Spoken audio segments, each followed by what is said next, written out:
Welcome to Microsoft today's lesson, which is about Superscript and Subscript.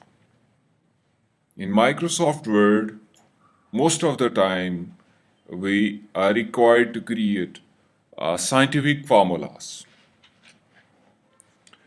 So, how we work with Superscript and Subscript, let me show you the demonstration.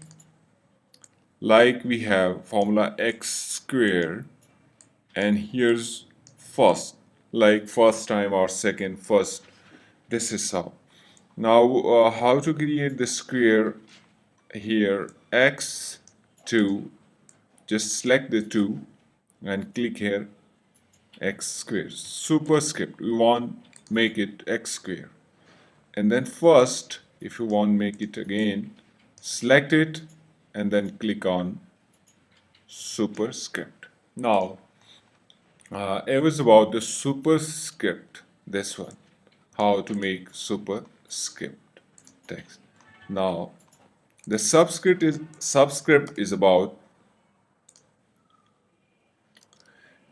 like we have scientific formula logarithm log 1 are like this.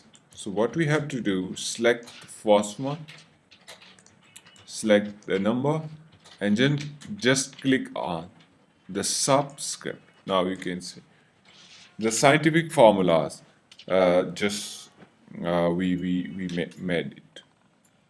So this is how we create scientific formulas through superscript and subscript.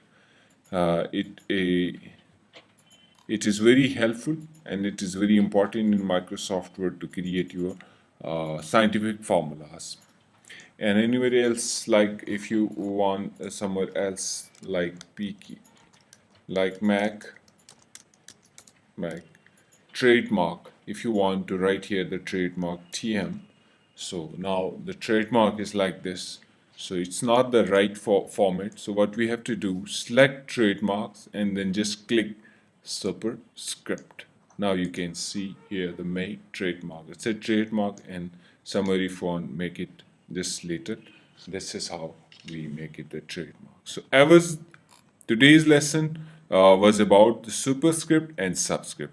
Hope you understand it well. See you very soon. Till then, bye bye.